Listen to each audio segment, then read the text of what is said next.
Hi, YouTube. It's that time of the week where we talk about the comments of the week that I really liked. I like some of these comments. They're pretty cool. We did do 7 videos last week, which is, good. Good amount of videos, so we have a good amount of comments to choose from, and I love these ones this week. There's some really good ones in here. If you guys like this and you want to be part of it, just leave a comment on YouTube video and you might get in. You just might.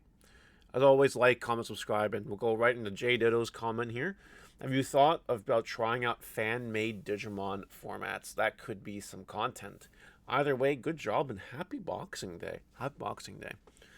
It's the only comment I took from the whole holiday video because every other comment was like, happy holidays and all that. So this one asked a cool question. I thought about it.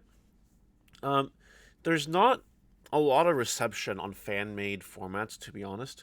I'll give you an example of that. I remember back in the day, Digi Academy was doing Chosen ones, and never really popped off. You know what I mean? And Chosen ones is a cool format. Like, don't get me wrong. It's just the interest isn't really there. I think people right now would rather want to play competitive Digimon, like actual format Digimon, and that might change as more people get into the game. But for now, I think we have to play either the current set or even the set ahead, which is my plan is starting very soon. Now we have Hyper TCG. I don't usually look at comments this long, I'm gonna be perfectly honest, but this one was actually super in depth. So I want to give this one time in the sun. This is a comment regarding the Lorcana video I made where they asked me to ask the community what they wanted. So Hyper TCG says, I want a card game that isn't 3 sets behind other region. Discovering metas is something we don't get to experience a lot over here. Also, several tiers of rarity, as in common, rare, and alt art, of the same card, so you can choose what rarity to play to always have cheap options to buy. Lastly, have some sort of beginner pack, ideally one that gets frequently updated, to show a new player who is interested. Pokemon does this very well. Toolkit, Toolbox kits, Elite Trainer boxes, and League Battle decks, but OTCG struggle badly with this, making it not friendly at all for newcomers. These are all good points, so let's just tackle these one at a time. 3 sets behind. I do not think that we're going to have that problem in this game because it's Ravensburger, and I'm pretty sure they're just making it right in the US. Now, I could be wrong, but I'm pretty sure that's where it's happening. If someone has any other information to counteract that, do let me know. Second point, several tiers of rarity. I believe they've already confirmed that they're doing multiple rarities for some cards. We don't know what pack structure is going to be like. We don't know if it'll be like a foil every pack, all tarts. We don't know, but I'm sure they want this game to be easily accessible, right? So there will be budget decks, which is good. And last but not least, the whole beginner's pack idea, like toolbox kits, League Trainer boxes, League Battle decks. I would be surprised if we don't. Bandai isn't really super good with this. I will admit that. In Dragon Ball Super, they are. In Dragon Ball Super, where's my wall of Dragon Ball Super product? Like, you could buy these ultimate decks, which are like better starter decks. You can buy basically starter decks, or this is premium packs, not starter decks. I have starter decks here somewhere, right? Still, yeah. Like you can buy starter decks. You can also buy things like the premium packs, gives you packs and extra cards. You can buy booster boxes. You can buy these draft boxes, which are basically intended to draft with. But these are good ways for players to get packs in a different format, right? And of course, there's the thing that I just showed you by accident and forgot all about. The just the expansion sets, right? Promo card, some packs, some cards, a deck box, whatever. Like Dragon Ball Super has a variety of products, which super surprises me to no end why Digimon doesn't. Digimon has what, starter decks and boxes. The odd other reprint like thing that comes with a mat or whatever. They had a premium pack that one time. Yeah, I don't know why they don't do more. It blows my mind a little bit why they don't do more. I would love it if Bandai did more for Digimon, but that's not my business. They obviously know what they're doing, so I'm not going to question it. And they're still making money because it's Digimon. Maybe they have to do it with Dragon Ball Super because it's not as popular as Digimon. I don't know. But they were doing this before Digimon, so I have no idea. I don't know. But anyway, these are all good points, and hopefully Lorcana takes that and does something with it for sure. I want a multiplayer format that's competitive but slightly less complicated than Magic. This is from King Libra. even kids love to compete. That's why they're in sports or chess clubs or whatever. I don't want them to make it too chill or family oriented, make it competitive. Oh, they will. They've confirmed that. They will be competitive, which is really cool. I do think, though, I like to talk about this a lot. I do believe they have multiplayer planned just because of the way Robin Hood is worded. Like, choose an opponent. Like, why would you word it like that if there wasn't a format where you'd have multiple opponents? You know what I mean? So I think that is planned. I like that comment a lot, too. All right, back to Digimon stuff for now. Our Aria Vanor says, "Thank you for telling me about Galmon. I said I'd never play the deck because I refused to pay that much for him, but I got my playset for 4 each, and now I can play the deck. This is someone that watched my market watch, saw Galmon was $4, and bought it. It's exactly how it is. And now, super thankful.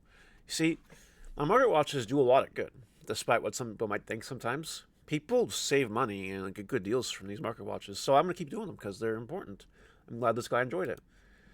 Callum Skulker here is saying maybe because Galmon's Mega has been revealed, Galmon's getting hyped. And then Serious Mod, and this guy's just trolling, but yeah, not to like plow this into the ground, but like Gamamon is the Ghost Game Pikachu, basically, or Agumon, or whatever you want to call it. I am certain that, this is causing Gamamon to go up in price, and as soon as we get more cards, you know. Freddy! So this comment's really interesting. I can't tell if the guy's just being, like, annoying, toxic, condescending, informative. I don't know. LOL. So you play 15 level 3s not to Breck, but then play 10 level 4s, and 3 of them are a 3 cost to Digital on 3. Agree with you on Grand the Soul. I run it as well. And 3 Mimis is definitely enough. Sometimes Mimis is not necessary to put it down. But it is nice to get Cycle, Game Ender, whether that is Hybrid for Game, Tap Mimi, or Game for Hatch, Threaten Lethal next turn. The only comment here that like strikes you is the first one. Like, with Green, I think that fellow Green experts like Max Teparium would agree with me that sometimes not the champions, it's the rookies.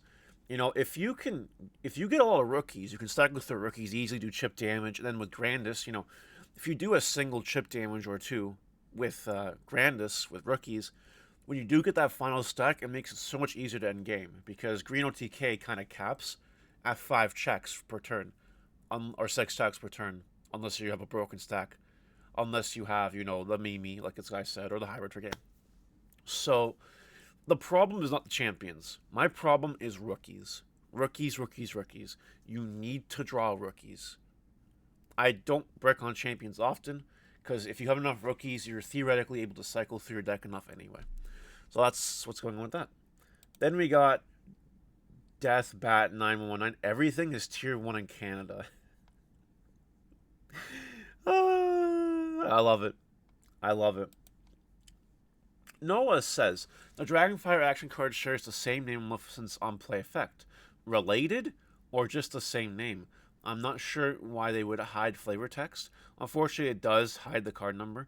Card numbers have been inconsistent. It's hard to know how they're organized. I just commented we'll find it in spring 2023 because that's what they said. But it is cool that they do have a card named after that, which is maybe indicative that we'll get other cards with the same names as the ability cards. But only time will tell. I guess we'll find out, won't we? I don't think this is important as you're pretending it is. This is another kind of I'm not gonna say it's toxic, but I think Dragonfire is important because it does show the game developing. We have an 8th card, but more importantly, we have a different kind of card. And we can assume this was going to exist in the first place, so I see this guy's point of view, maybe. But, if there's news, you gotta report the news. It's like what the WASI does. The WASI, if there's news, whether it's big or small, it's important, and it's reported. I like to give a little bit more of a competitive insight to it, but besides that, it's important. It really, really, really is. Beast Like Swords says that Eismon is a better jamming V. As if it lives. That's another free check with jamming, and chances are your opponent will not want to kill it. 2 checks from a level 4 jamming. Sheesh. The only difference is that if you have jamming Vmon, you probably have Demi V underneath it, and you're drawing a card from every attack.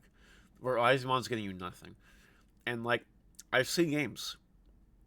Literally had this on stream last week, where my Eismon just was not dying, and I lost game because I lost 2 games because it did not die. I needed to die so I could put things in the discard pile so I could make plays. But it did not happen. It's very depressing. Uh, but yeah, it's true. They won't want to attack it, and they won't. They'll just play around it, which kind of hurts you in the end. Barbados 7917. Eismon having jamming is precisely why I'm selling my purple red Imperial Dramon deck. And this guy's just trolling. He just says use Eismon Scatter mode, doesn't have jamming, just copies the effect. I love it. I don't love that this guy's selling his red purple Imperial deck. I think it's fun as hell, but yeah, jamming. Yeah. Megadramon is honestly worried how expensive the Ultra Rest deck is going to be. So with EX3, we see kind of expensive secrets, right? Fighter mode and Examon, or some would say expensive for no reason. And I'm kind of behind that. And this is an Omnimon. So I do believe the Ultra Rest deck, while it'll probably be Rogue, not Tier 1, maybe it'll be Tier 1. With me, it'll be Tier 1, maybe. I don't know. But anyway, it could be expensive. I would prepare for the not budget storm here. And the final comment today, Tamer Nigel saying they are saying Gamamon will basically be the red Alphamon. I'm all for it. And then we got a Copium in the chat. Gamamon could be Tier 1 one day, to be honest. If he keeps getting support, being a fan favorite. I mean, War Greymon ended up being Tier 1. Metal Garurumon Tier 1. I see no reason why Gamamon can't follow. That's what I think. Anyway, that's it for the comments this week. I went a little bit longer than I usually do, but like there were some good ones. Really some good ones. Let me know what you think in the comment section below, guys, and take care.